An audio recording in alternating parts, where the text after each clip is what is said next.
మీ అందరికీ నా హృదయపూర్వక వందనాలు. చెమ్మగలిగిన దేవుని పిల్లారా, గత శనివారం నుంచి తిరిగి మళ్ళా శనివారం స్త్రీల కూడికగా కూడుకొని మాట్లాడుకోవడానికి, ఆయన మాటలు వినటానికి, ఇలా సంఘంగా కూడి అనేక విషయాల నిమిత్తం ప్రార్థన చేయడానికి దేవుడు మనందరికి ఇచ్చిన ఈ భాగ్యమును బట్టి మన తండ్రి అయిన దేవుడికి ప్రభువైన యేసుక్రీస్తు వారి నామములో శిరస్సు వంచి వందనాలు, స్తుతులు, స్తోత్రాలు చెల్లించుకుంటున్నాం.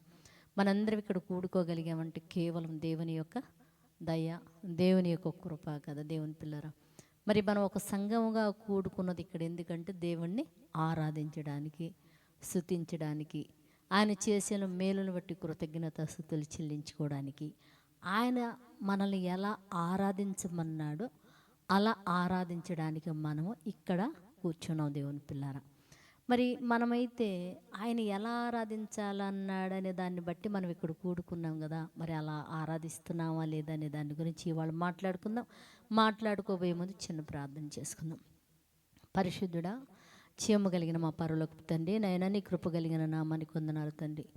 గత వారం నుంచి నైనా సంఘానికి వస్తున్న ప్రతి బిడ్డను కృపతో జ్ఞాపకం చేసుకొని స్త్రీల కూడికగా మళ్ళా కూడుకొని తండ్రి కొద్ది మాటలు మేము మాట్లాడుకోవడానికి మా అందరికి ఇచ్చిన ఈ భాగ్యమును బట్టి, ధన్యతను బట్టి తండ్రి నీకు వందనాలునైనా.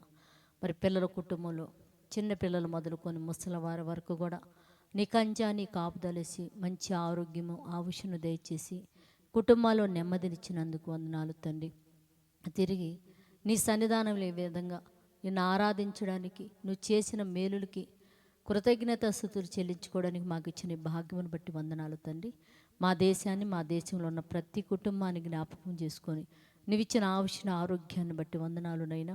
భూమి మీద ఉన్న నీ పిల్లలందరినీ కృపతో జ్ఞాపకం చేసుకొని ఇదిగో తండ్రి గాలిని, నీటిని, ఆహారాన్ని సమస్తాన్ని ఇచ్చి పోషించినందుకు నీకు వందనాలు, స్తుతులు, స్తోత్రములు చెల్లించుకుంటూ తండ్రి నైనా కొద్ది మాటలు మేము ధ్యానం చేసుకోబోతుండగా మాకందరికి వినగలిగే చెవి, గ్రహించగలిగే హృదయం ఏమని అడుగుతూ తండ్రి చెప్తున్న నన్ను ఒక సాధనముగా, పనిముట్టుగా వాడుకొని పరిశుద్ధాత్మ శక్తి ద్వారా నీ పిల్లలతో మీరు మాట్లాడి మహిమ పొందమని మా రక్షకుడు నీ కుమారుడు యేసుక్రీస్తు వారి నామలి ప్రార్థన అడుగుతున్నాం తండ్రి, ఆమెను. మరి దేవుని పిల్లారా, మీ అందరికి మరొకసారి నా హృదయపూర్వక వందనాలు, ధన్యవాదాలు తెలియచుకుంటూ ఈరోజు మనము నిజమైన ఆరాధన చేయుచున్నామా లేదనే దాని గురించి మనం ధ్యానం చేసుకుందాం దేవుని పిల్లలు. ఎందుకంటే దైవ చిత్తానుసారమైన ఆరాధన మనం చేయుచున్నామా లేదనే దాని గురించి మనం ఇవాళ ధ్యానం చేసుకుందాం. దైవ చిత్తమైన ఆరాధన అంటే నీ చిత్తము నా చిత్తము, లేదా నీ ఇష్టము నా ఇష్టము కాకుండా భూమి మీద బ్రతుకుతున్న పిల్లలు దైవ చిత్తానమైన ఆరాధన అంటే దైవానికి ఇష్టమైన ఆరాధన, ఇంకా చెప్పాలంటే దైవానికి అంటే దేవుడికి నచ్చిన ఆరాధన చేయుచున్నామా లేదన్న దాని గురించి ఇవాళ మనం మాట్లాడుకుందాం. మనం ఏమనుకుంటామో, మనం చేసేది ప్రతిదీ కూడా దేవుని భక్తే కదా, ఇదేంది ఏమో ఇలా మాట్లాడుతుందని మీకు కొత్తగా అనిపించవచ్చు, అంతే కదా. కొత్తగా ఏమనిపించింది అంటే మేము చేసేది భక్తే కదా, దేవుని చిత్తానుసారమైన భక్తే కదా, దేవునికి ఇష్టమైన భక్తే కదా, దేవునికి ఇష్టం లేని భక్తి ఎవరైనా చేస్తారా ఏంటి ఇలా మాట్లాడుతుంది అని అనుకుంటున్నారు. కాదు, అసలు మనము బైబిల్ దగ్గరికి వచ్చి కూర్చుంటే మనల్ని పరీక్షించుకొని మనం పరిశోధన చేసుకుంటే ఇవాళ భూమి మీద జరుగుతుంది దేవుని చిత్తానుసారమైన భక్తి జరుగుతుందా, మన ఇష్టముని దేవుని ఇష్టముగా మార్చుకొని ఇది దైవభక్తి అని చెప్పుకొని బతికేస్తున్నామా అని ఒకసారి మనం ఆలోచించగలిగితే దేవుని పిల్లరా, దేవుని మాట స్పష్టంగా ఉంటుంది, ఘాటుగా ఉంటుంది, గద్దించినట్టుంటుంది దేవుని పిల్లరా. అవి మనకు అరగవు, మనకు నచ్చవు, మనకి ఇష్టం ఉండదు. కానీ మన ఇష్టం జరిగించుకుంటే ఇది దేవుని ఇష్టం అని చెప్పి బతికేస్తుంటాం మనకున్న పరిస్థితులే. కనుక అసలు దేవుడు జీవగ్రంథంలో ఏమి మాట్లాడుతున్నాడు, దేవునికి ఇష్టమైన భక్తి ఏంటి అనే దాని గురించి ఇవాళ మనం ధ్యానం చేసుకుందాం. నిజంగా అలా ఎవరైనా చేస్తారా, చేస్తే ఎలా ఉంటుందో చూద్దాం. ఒకసారి మనం చూడగలిగితే నిర్గమాకాండం 20వ అధ్యాయము 3వ వచనంలో ఒక మాట రాయబడింది దేవుని పిల్లారా. నేను తప్ప వేరొక దేవుడు నీకు ఉండకూడదు. ఫస్ట్ ఇక్కడ దేవుడు ఏం చెప్తున్నాడంటే నేను తప్ప వేరొక దేవుడు నీకు ఉండకూడదు. అంటే అర్థమైంది, ఈ మాట సూర్యుడి కింద నివసిస్తున్న ప్రతి దేశానికి, ప్రతి వ్యక్తికి ఈ మాట చెప్తున్నాడు. బాగా గమనించాల. మన ఈ భారతదేశానికి ఒక మాట, అమెరికాకు ఒక మాట, పక్కనున్న పాకిస్తానానికి ఒక మాట, లండన్కు ఒక మాట, కెనడాకు ఒక మాట చెప్పట్లా.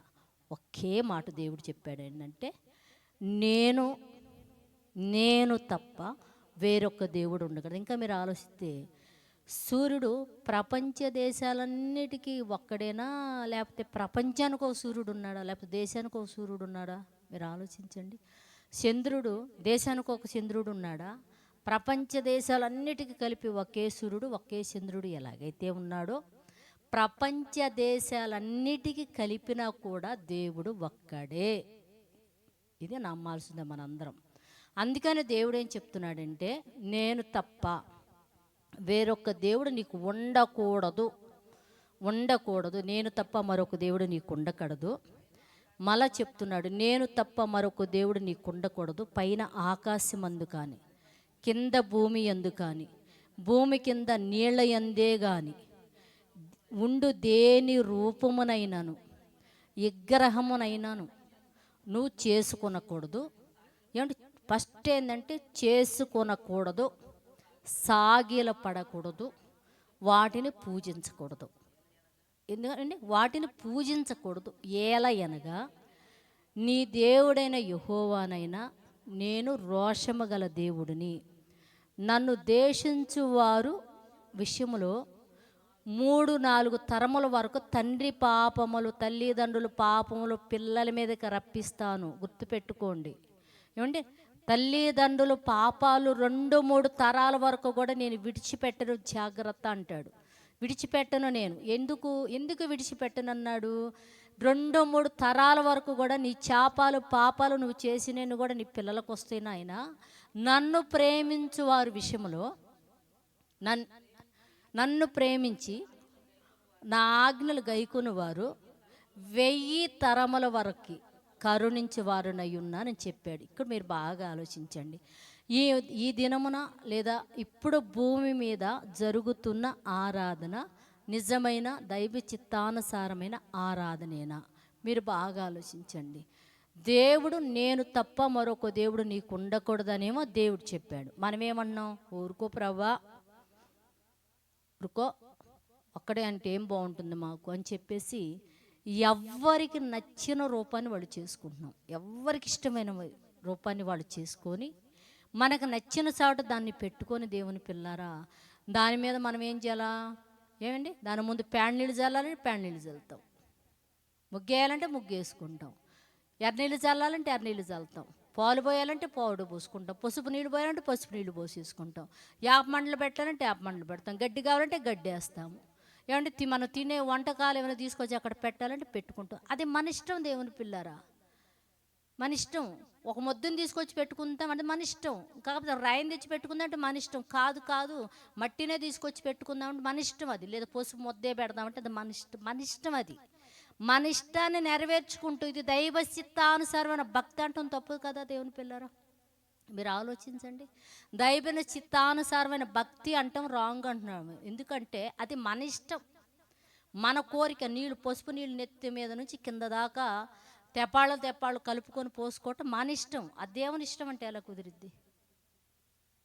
ఏమండి, ప్యాన్ నీళ్ళు జల్లి చక్కగా ముగ్గేసుకోవటం మన ఇష్టం. అది దేవుని ఇష్టం అంటే అలా ఏం బాగుంటుంది?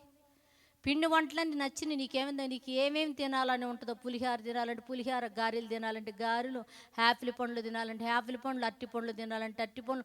నువ్వు ఏ వస్తువులైతే తినాలని నీకు కోరిక, ఆశ లోపగలిగి ఉంటుందో అవన్నీ తీసుకొచ్చుకొని అక్కడ పెట్టుకుని మళ్ళీ గుట్టుకు నువ్వు నీ కుటుంబం అంతా మింగటం అనేది నీ ఇష్టం. అది ఏమంటే దాన్ని తీసుకెళ్ళి దైవ చిత్తానుసారమైన భక్తి ఇదని చెప్తే ఎలా కుదిరి దేవుని పిల్లరా? దానికి దేవుడు ఒప్పుకోవాలి కదా.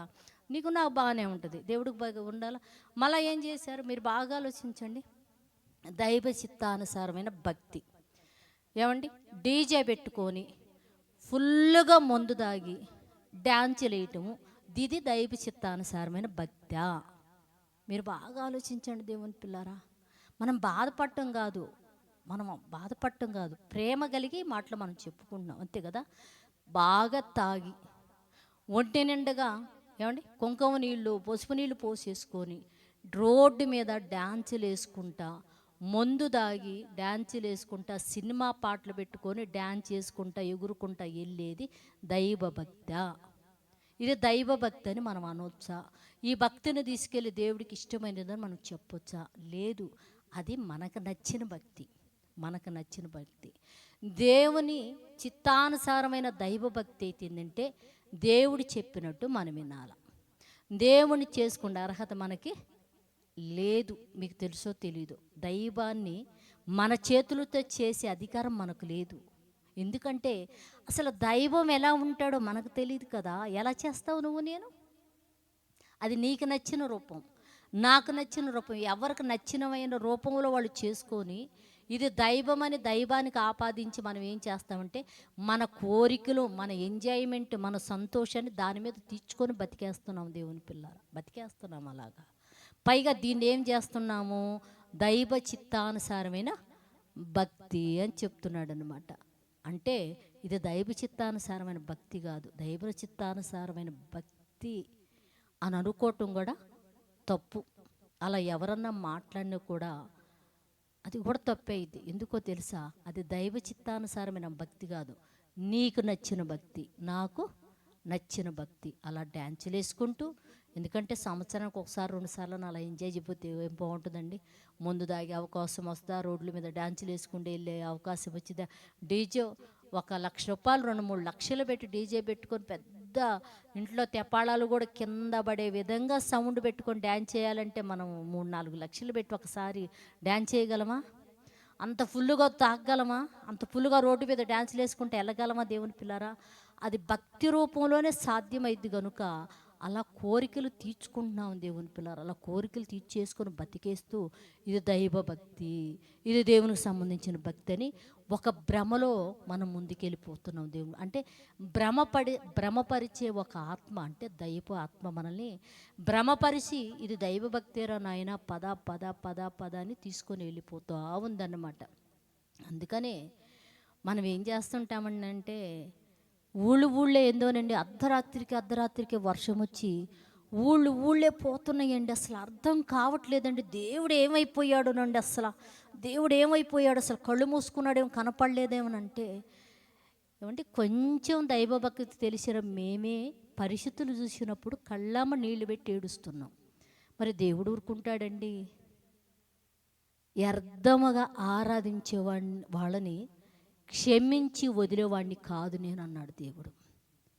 వ్యర్థముగా నన్ను ఆరాధించి వాళ్ళని క్షమించి వదిలేసేవాడు కాదు దేవుని పిల్లలారు. మీకు తెలుసో దేవుడు ఒకసారి ఇశ్రాయేలే ఒక ఆవుదోణ చేసుకొని దాని చుట్టూ తిరుగుతూ డ్యాన్సులు వేస్తూ నువ్వే కదా మమ్మల్ని నడిపించేది, నువ్వే కదా మమ్మల్ని తెచ్చేది అని అనే తల్లికి 3,000 మందిని అదేమండి ఆ రోజు లెక్క పెట్టలేని మందిని చంపేశాడు దేవుడు. ఎందుకు? వ్యర్థముగా ఆరాధించినందుకు.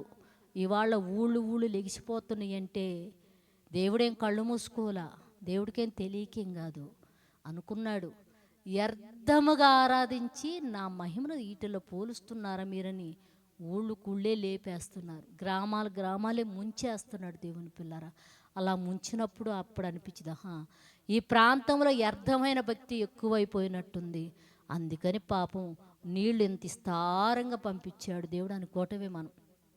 అంటే వ్యర్థముగా ఆరాధించే వాళ్ళను వదిలిపెట్టేవాడు కాదు దేవుడు అన్నాడు. ఇంకో రెండోది ఏమైందంట, తల్లిదండ్రుల పాపం ఎప్పటిదాకా వస్తుందంట, యెహోవాని ఎవరైతే నిజమైన దేవుణ్ణి విడిచిపెట్టి ఏమండి ఆయన దూషించి అవమానపరిచి ఏమండి 3-4 తరముల వరకు తల్లి తండ్రులు పాపాలంట వారి పిల్లల మీదకి వచ్చేస్తాయంట దేవుని పిల్లలారా.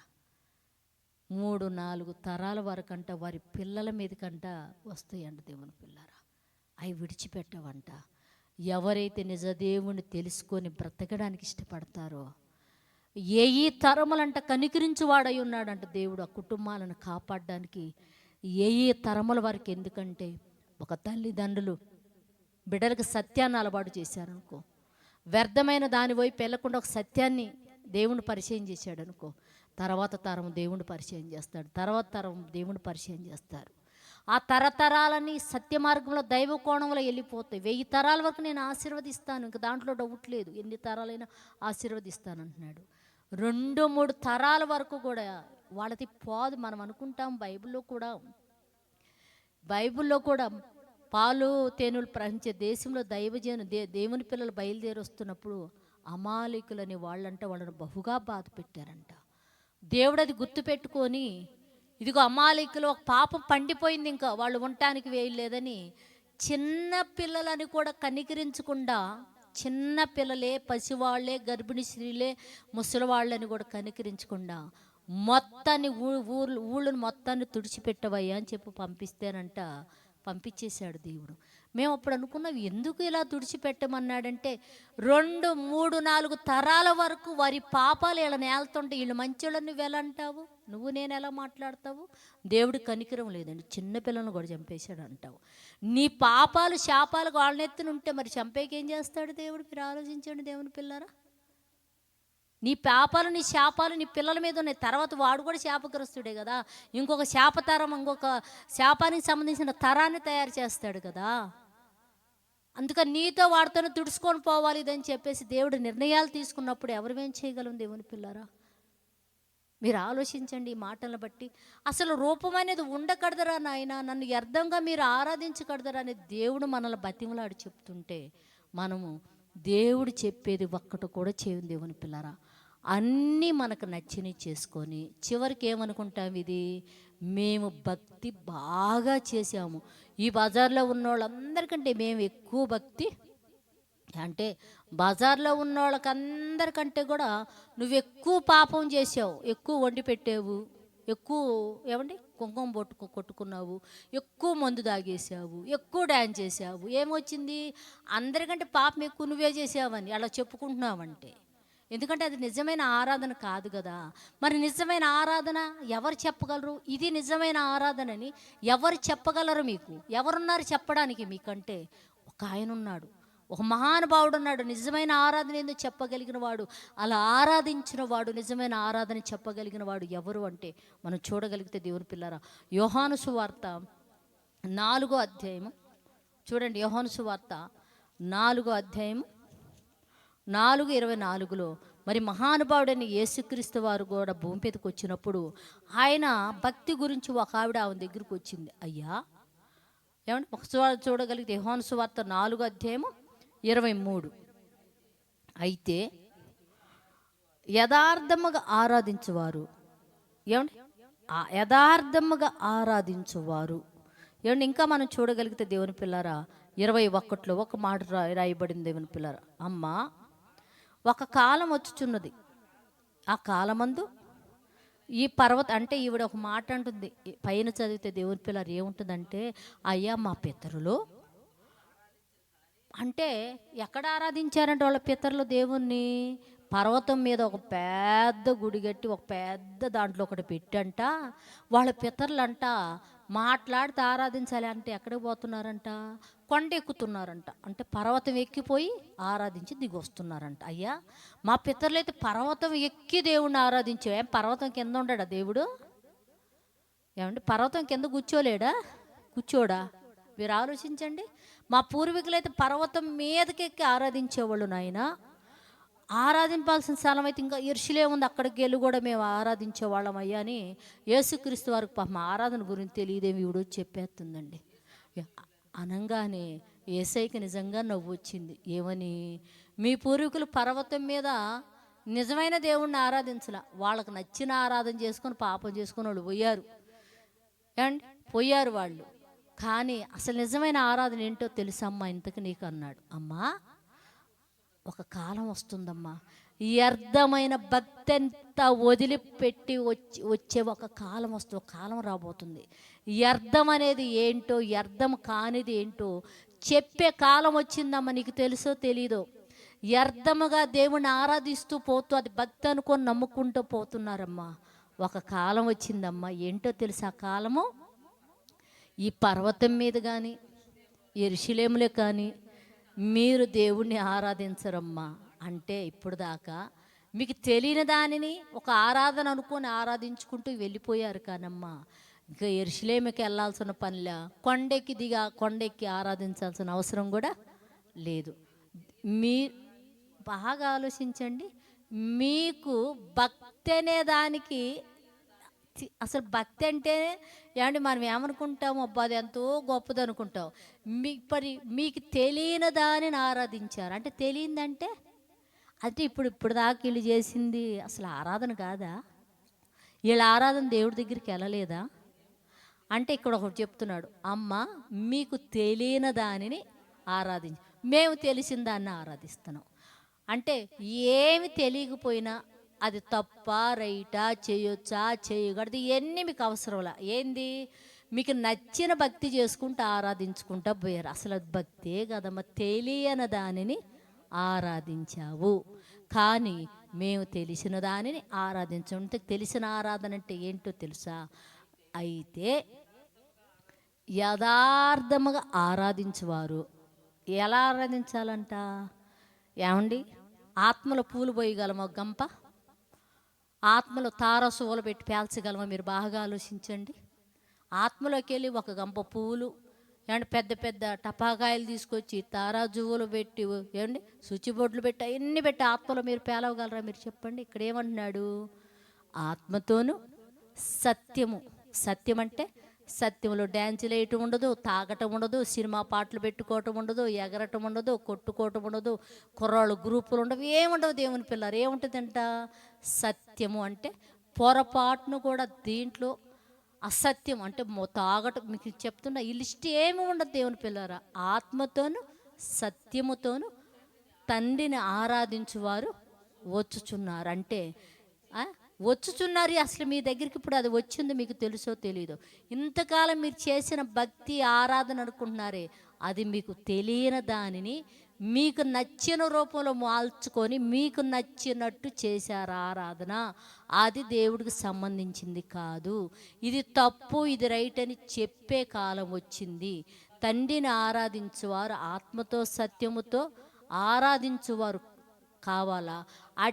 అంటే దేవుణ్ణి ఆరాధించేవాళ్ళు అట్టివారు కావాలని కోరుకుంటున్నాడు దేవుడు. అంటే ఆత్మతో సత్యముతో దేవుణ్ణి ఆరాధించే వాళ్ళు కావాలని దేవుడు కోరుకుంటున్నారు. కానీ తమకిష్టమైన రూపాలను చేసుకొని తమకిష్టమైన వాటి మీద పోసి ఆరాధన చేసేవాళ్ళు తండ్రికి అక్కర్లేదమ్మా. ఎందుకంటే అది మీకు తెలియని దానిని మీరు ఆరాధిస్తున్నారు. దేవుడు ఆత్మ గనుక ఆయన్ని ఆరాధించువారు ఆత్మతోనూ సత్యముతోనూ ఆరాధించాలి. ఆయన దేవుడు ఆత్మ కనుక ఆయన రూపం ఎలా ఉంటుందో తెలియదు కనుక నీ ఆత్మతోనూ సత్యముతోనూ, సత్యము నీలో ఉందా దేవుని పిల్లరా? నువ్వు దైవం దగ్గరకు వచ్చినప్పుడు తాగి తూగుతున్నావు అంటే సత్యంలో ఉన్నావా అసత్యంలో ఉన్నావా? నువ్వు దేవుడి దగ్గరకు వచ్చినప్పుడు సినిమా పాటలు బ్రేక్ డ్యాన్స్ చేస్తున్నావు అంటే నువ్వు సత్యంలో ఉన్నావా అసత్యంలో ఉన్నావా దేవుని పిల్లరా? దైవ చిత్తానుసారంగా దగ్గరికి వచ్చి నువ్వు నిలబడ్డావు అంటే చక్క నీటుగా స్నానం చేసి వచ్చి నిలబడాలా? లేకపోతే దాని నెత్తి మీద పేడ నీళ్ళు, నీళ్ళు పిచ్చి నీళ్ళు అని, బురద నీళ్ళు, పేడ నీళ్ళు అన్నీ పోసుకొని వచ్చి మురికి వచ్చి నిలబడాలా? మీరు చెప్పండి. ఆరాధన చేసేటప్పుడు ఎలా ఉంది నీ ఆరాధన? అసలు నువ్వు చేస్తుంది ఆరాధనేనా? నీ వలన దేశం మీదకి, ప్రాంతం మీదకు ఉగ్రత వస్తుందేమో చూడండి. నీ వలన దేవుడు కోపం వచ్చేస్తుందేమో నీ మీదకు, మన ప్రాంతం మీదకి ఆలోచించండి దేవుని పిల్లారా. నీ భక్తి వలన దేవుడి దీవెనలు వస్తున్నాయా? నీ భక్తి వలన దేవుని ఉగ్రత వచ్చి ప్రాంతాలు కొట్టుకోబోయేటట్టు ఒకసారి ఆలోచించండి. మీ భక్తి మనం చేస్తున్న భక్తి దేవుని పిల్లారా, దేవుడు కృప దిగుతుందా? దేవుడు దీవెన దిగుతుందా?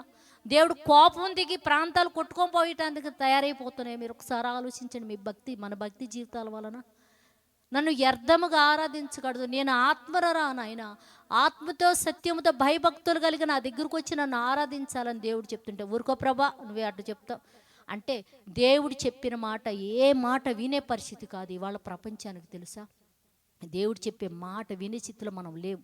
మనకు నచ్చినది, మనకి ఏ కోరికలు అయితే పుడతాయో ఆ కోరికలను ఆ భక్తిలో తీర్చుకుంటున్నాం. ఏమంటే కుర్చీ ఆట ఆడతారండి ఎవరన్నా? ఏమంటే ఇక్కడ ప్రార్థన ఆరాధన జరుగుతుంది, 10 కుర్చీలు వేసుకుని కుర్చీ చుట్టూ తిరిగి కుర్చీలు ఆట ఆడతారంటే పందాల కుర్చీ ఆట ఆడటం ఏందండి? అసలు ఎంత వినటానికే చిన్నపిల్లలు కదా కుర్చీల పోటీలు పెట్టుకొని ఆడుకుంటున్నట్టు కుర్చీలు ఆట ఆడుతున్నారండి. ఎంత అసహ్యకరం అండి. అది భక్త్యా? ఆలోచించండి దేవుని పిల్లరా. 2-3 తరాల వరకు, 3-4 తరాల వరకు కూడా మీ పాపాలు మీ పిల్లల మీదకి వస్తున్నాయని చెప్తున్నాడంటే ఏంటి? నన్ను ద్వేషించే వారి విషయంలో, సరైన ఆరాధన జరిగించిన విషయంలో తర్వాత తరాలకు నువ్వు ఇచ్చేయలేదు. ఆస్తులు ఏంటో తెలుసా? నీ శాపాలు, నీ పాపాలు గుర్తుపెట్టుకోండి మీరు. నన్ను కరుణించేవారు, ఆత్మతో సత్యంతో ఆరాధించి నా కరుణ పొందిన వారు ఏ తరాల వరకు ఆశీర్వదింపబడతారంటారు. నీ వలన ఈ ప్రాంతాలకైనా శాపం వచ్చుకొని అందరం కొట్టుకోబోయే స్థితిలో ఉన్నారేమో. ఒకసారి ఆలోచించుకోండి దేవుని పిల్లారా. ఆలోచించండి మీరు. మనం జరిగిస్తుంది నిజమైన ఆరాధన కాదా? దేవుడు స్పష్టంగా చెప్పాడు, నేను ఆత్మను కనుక ఆత్మతో సత్యముతో ఆరాధించే పిల్లలు నాకు కావాలా, అలాంటి ఆరాధన కావాలని చెప్పేసి మనందరి పాపాల నిమిత్తం ప్రాణం పెట్టడానికి భూమి మీదకి వచ్చిన మహానుభావుడు యేసుక్రీస్తు వారు నిలబడి చెప్తున్నాడు, ఆరాధన అంటే ఇదమ్మని. ఆయన చేసి పాటించి తన జీవితంలో నిత్య జీవాన్ని మనకు అనుగ్రహించిపోయాడు దేవుని పిల్లారా. అలాగనే భూమి మీద ఆరాధన జరిగించి నిత్య జీవాన్ని స్వతంత్రించుకొని శాపాలుగా మీ పిల్లల మీదకి ఆస్తులుగా ఇవ్వక, దేవుడి దీవెనలు నీ పిల్లలకు ఆస్తులుగా ఇచ్చి ఆత్మతో సత్యంతో ఆరాధించి నిత్య జీవాన్ని స్వతంత్రించుకునే బిడ్డలుగా మన భారతదేశంలో ఉన్న ప్రతి కుటుంబం పొందినట్టు, భూమి మీద ఉన్న ప్రతి బిడ్డ పొందినట్టు నిజమైన ఆరాధన చేసేవారిగా, నిజమైన భక్తి చేసేవారిగా మారిపోయినట్లు ప్రార్థన చేద్దాం దేవుని పిల్లారా. పరిశుద్ధుడా, జీవమగలిగిన మా పరలోకపు తండ్రి నైనా, అయ్యా ఒక్కసారి మా భారతదేశాన్ని కృపతో జ్ఞాపకం చేసుకునైనా కరుణించు తండ్రి నాయన. నిజమైన ఆరాధన బిడ్డలకు తెలియక తండ్రి, వారికి నచ్చిన రూపాలు చేసుకొని నచ్చినట్టు ఆరాధన చేసుకుంటే ఇది దైవభక్తి అని చెప్పినైనా. అయ్యా చిన్న పిల్లలు మొదలుకొని నాయన ముసలవారి వరకు వారి మనోనేత్రములు మొయ్యబడ్డాయిన తండ్రి, గుడ్డితనము కలిగిన తండ్రి నేను అది భక్తి అనుకొని బ్రతుకుతున్నారు. ఒక్కసారి కృప చూపు తండ్రి. భయంకరమైన ఉగ్రత నీ కోపం వస్తుందని తండ్రి, ఊళ్ళే కొట్టుకుపోతున్నాయి. చిన్న పిల్లలు మొదలుకొని నైనా చనిపోతున్నారు. రోగాలు, వ్యాధులు, సరైన పంటలు లేవు, సరైన పరిస్థితులు లేక తండ్రి ఎంతగానో నైనా దేశం అల్లకల్లోలం అయిపోతుంది. ఆయన ఒక్కసారి కృపతో జ్ఞాపకం చేసుకో తండ్రి. అయ్యా ఆత్మతో సత్యంతో నిన్ను ఆరాధించే బిడ్డలుగా భూమి ఇదిగో తండ్రి, భారతదేశంలో ప్రతి బిడ్డ మారునట్లు సహాయం చేయతండి. మారు మనసు రక్షణ కలుగు చేయనైనా, నిత్య జీవానికి బిడ్డలను వారసులుగా చేయమని అడుగుతున్నాం నాయన. నీ కోపం, నీ ఉగ్రతనైనా చూస్తుంటే ఎంతో భయం వేస్తుంది నాయన. విజయవాడ ప్రాంతం నాయన, పోయినసారి వేరొక ప్రాంతం నాయన, భయంకరమైన పరిస్థితుల బిడ్డలు అన్నాలు లేక నీరు లేక ఎంతగానో అల్లాడారు తండ్రి నాయన.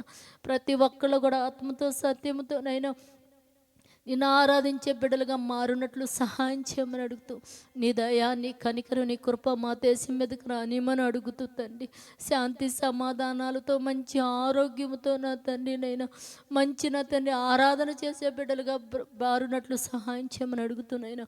భూమి మీద ఉన్న ప్రతి బిడ్డ కూడా నా తండ్రి, ప్రతి వ్యక్తి కూడా ఆత్మతో సత్యంతో నిన్ను ఆరాధించి 1000 తరాల వరకునైనా వారు తిరిగి అట్టంటే ఆశీర్వాదాలు తర్వాతి తరానికి ఇచ్చిపోయే బిడ్డలుగా ఉండటానికి కృప చూపి సహాయం చేయమని. ఈ మాటలు ఎంతమంది అయితే ఆసక్తి కలిగి ఉంటున్నారో వారిని వారి కుటుంబాలు మీరు ఆశీర్వదించి పరసంబంధమైన దీవెనలతో, భూ సంబంధమైన ఆశీర్వాదాలతో బిడ్డలు నింపి మీరు మహిమ పొందమని మా రక్షకుడు నీ కుమారుడైన యేసుక్రీస్తు వారి నామములో ప్రార్థన అడుగుతున్నాము తండ్రి, ఆమేన్. మీ అందరికీ నా హృదయపూర్వక వందనములు, ధన్యవాదాలు. చేయగలిగిన దేవుని పిల్లరా, ఈ మాటలు మీరు వినండి, సబ్స్క్రైబ్ చేసుకోండి. అనేక మంది మీ ఫ్రెండ్స్కి, స్నేహితులకి ఈ మాటలు తెలియచేసి నిజమైన ఆరాధన ఏంటో వాళ్ళు కూడా తెలుసుకునే విధంగా సహాయం చేయాలని ప్రేమతో కోరుకుంటూ మీ అందరికీ నా హృదయపూర్వక వందనములు, ధన్యవాదాలు.